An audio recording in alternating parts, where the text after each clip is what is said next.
berarti yang nggak masuk 1. 15 anak yang nggak masuk 1 berarti ada 14 ya.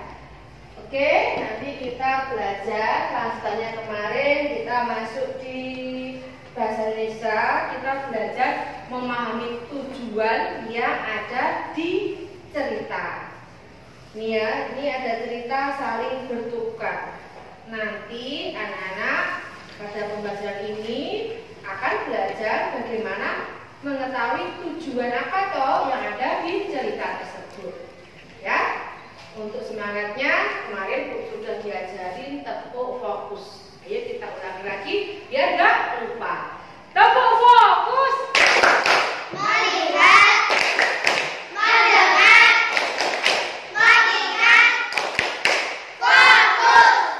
Nah, melihat, mendengar, terus mengingat. Dilihat, didengar, terus diingat. Apapun, misalnya ya saya menerangkan. Anak-anak melihat, dilihat, didengar, terus diingat. Dilakukan apa yang didengar. Dengan mata kita bisa melihat, dengan telinga kita bisa mendengar, dengan mulut kita bisa berbicara. Makanya kalau diajak berbicara harus dijawab. Bagaimana kabarnya hari ini? Alhamdulillah, luar biasa. Allahu Akbar. Tetap semangat, terus belajar. Yes, yes, yes. Allahu Akbar. Nah, tetap semangat ya. Terus jangan lupa harus ingat pada Allah yang Maha Kuasa. Nah, anak-anak saya tanya, hari ini siapa yang sholat subuh? Tama ya, enggak sholat. Siapa juga enggak? Hah? Apa? Gimana tuh saya tanya gini? Anak-anak siapa yang hari ini sholat subuh? Dia jawab gini, sholat di rumah. Sama aja sholat, Hah? sama aja tetap Ya sholat. kan jawabannya gini, siapa yang sholat subuh? Saya Bu. Bukan jawaban seperti itu. Harus apa? Konsentrasi. Tepuk konsentrasi. Betul, dia tidak semangat ya. Tepuk 1. Dua. Tiga. Suaranya juga nggak ada. Berarti dia tidak serapan, dia tidak punya semangat. Bolehkah kita seperti itu? Tidak. Nah, yang bagus itu harus penuh semangat. Ditata hari ini. Hari ini harus lebih baik daripada hari esok. Harus lebih baik lagi. Kalau hari ini tidak sholat subuh, besok harus sholat subuh. Jangankan harusnya kita nggak boleh meninggalkan sholat. Hukumannya mengerikan. Ya, Allah sudah memberikan kita mata. Bangun tidur kita masih bisa bernafas. Ya, bangun tidur, duduk dulu, bersihkan tempat tidurnya. Terus ucapkan apa? Alhamdulillah. Habis itu baca Al-Fatihah di telapak tangan kita. Setelah membaca terus diusapkan di wajah kita. Terus mulai dari atas ke bawah sampai ke kaki. Ucapan rasa syukur. Habis itu lari, ambil air wudhu, kita sholat subuh. Bahkan bagus lagi, ada amalan yang pahalanya seisinya, dunia seisinya, yaitu sholat sebelum subuh. Apakah anak-anak pernah melaksanakannya? Tidak. Saya Jawabannya, pernah. oh hebat. Jawabannya belum pernah. Maka dari itu, oke, hebat. Pahalanya apa? Dunia seisinya. Wow, keren, ya kan? Allah itu memudahkan kita kan? Kita mau sholat dapat pahala. Kalau ditinggalkan juga mendapatkan hukuman. Pilih pahala apa hukuman? Pahala. Karena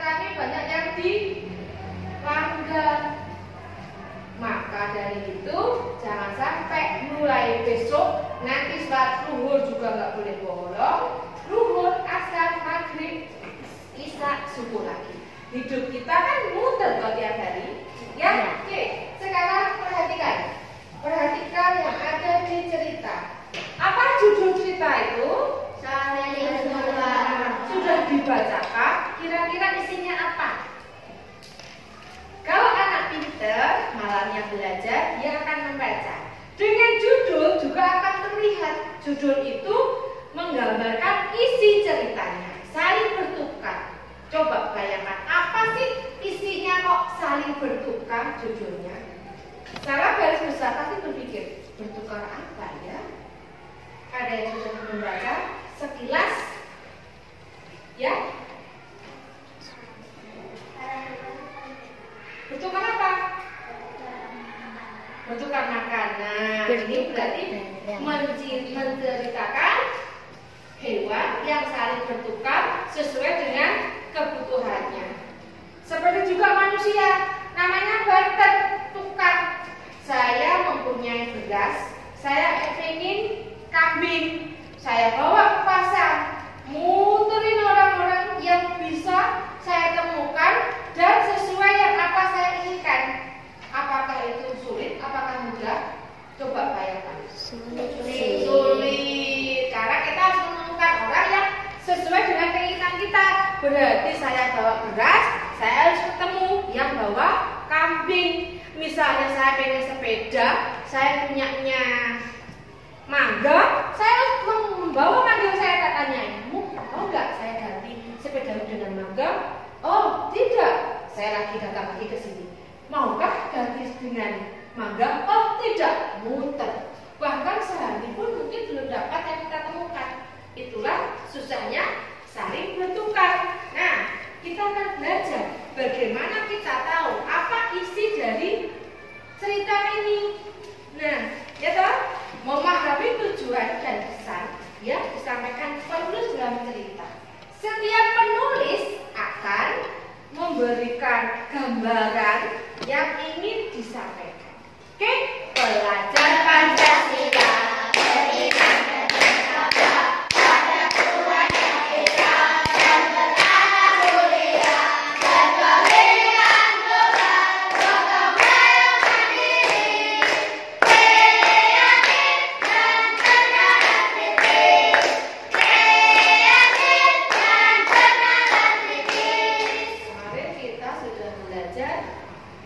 Baru, masih ingat? Es krim baru? Kanan, kanan, kanan. Kiri, kiri, kiri. Ulangi yang serius. Ayo, mana semangatnya? Ini semangatku. Ini senyumanku. Yes, yes, yes. Semuanya berdiri saja. Ayo, harus otak kanan dan otak kiri.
memberikan amanat, akan memberikan pesan. Jadi sebuah cerita itu pada akhirnya seorang penulis akan memberikan apa yang penulis inginkan, berpesan. Nah, saya ingin tanya, dalam cerita saling bertukar, apa yang ingin penulis sampaikan? Ayo, tadi kan judulnya saling bertukar. Ada ayam yang ingin mendapatkan apa? Ranting. Ayamnya sudah membawa kemoci, ingin ditukar dengan ranting. Nah, dari cerita tersebut penulis menggambarkan pesan apa? Yuk, coba diungkapkan aja, latihan. Yuk, di sini ada. Coba, ayo. Itu ada di kalimat paragraf ke 1, 2, 3, 4, 5. Ternyata tidak semua hewan dapat bertukar dengan mudah, seperti yang dilakukan rusa dan ayam. Rusa pun mengusulkan untuk membuat alat pembayaran dari kayu. Di situ tersirat bahwa apa? Yuk, seorang penulis ingin memberikan pesan bahwa apa yang kita inginkan tidak secepat mudah itu kita dapatkan. Harus dengan apa? Usaha keras. Nah, saya yakin anak-anak punya pendapat, tapi sayangnya sampai detik ini kalau ditanyain apa pendapatmu masih tersimpan, terkunci di dalam mulut ini. Padahal di pembelajaran kurikulum merdeka itu apa? Memerdekakan anak-anak. Harus gak boleh takut, pengen ngomong. Saya tahu Bu, begini loh Bu maksudnya Bu. Ayam itu pengen dapat apa tadi? Ranting. Tapi rusa nggak mau. Nah, punyanya kemoci diganti ranting. Yang rusa pengen ini. Nah, di situ kan sudah tersirat, ya toh. Penulis sudah tersirat dalam kalimat ini. Makanya saya ingin anak-anak tidak hanya membacanya, akan tetapi harus apa? Ditelaah. Ditelaah itu apa tuh Bu? Ya dibaca sambil berpikir. Apa ya ini maksudnya ya? Rusa membuat uang kayu dengan 3 ukuran, kecil, sedang, besar. Tikus mempunyai uang sedang, berangkat 2. Jadi bukan hanya membaca saja, otaknya digunakan untuk berpikir. Dan tolong, kalau gurunya bercerita, menerangkan, anak-anak fokus apa yang diceritakan, nggak boleh ngowong, nggak boleh berpikir macam-macam, sampai saya lirik gelagapan. Kelihatan loh, siapa yang konsentrasi, siapa yang bisa. Kalau disuruh membaca, ya dibaca, nanti menemukan. Jadi pesan pertama apa? Apa yang kita inginkan belum tentu kita dapatkan. Dalam hidup itu apa yang kita inginkan harus dikejar dengan apa? Usaha. Ya, nggak akan dapat dengan mudah. Semua butuh proses. Siapa yang gigih, siapa yang selalu berusaha akan mendapatkan sukses. Ini ya. Nah, ini tadi kita sudah menemukan pesan. Tujuannya apa? Tujuan dan pesan. Tadi sudah ya, tujuan dan pesan. Tujuannya apa? Tujuan penulis membuat cerita tersebut hampir sama dengan pesan. Dia bertujuan bahwa hidup di dunia itu tidak akan mendapatkan sesuatu yang kita peroleh dengan bersusah payah. Tujuan dan pesan itu hampir sama, tersirat, tersurat. Paham? Sampai di sini paham? Sampai di sini bisa? Bisa. Nah, saya ulang lagi. Siapa yang berani? Apa tujuan dari tadi cerita itu? Apa yang diinginkan dalam hidup tidak semuanya akan terpenuhi. Harus dengan bersusah payah. Nah, sekarang kita akan membahas amanat. Apa itu amanat? Ayo, tadi sudah saya sampaikan. Amanat adalah oke, pintar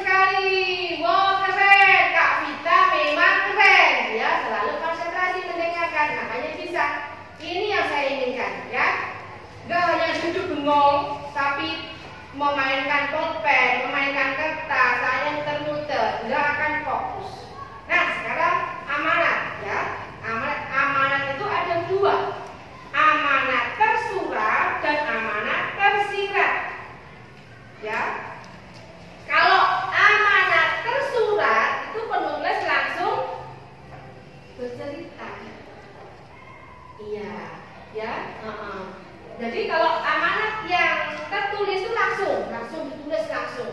Kalau tersirat ya dengan kalimat. Mau cerita apa itu dikatakan dengan kalimat. Oke? Nanti saya ingin anak-anak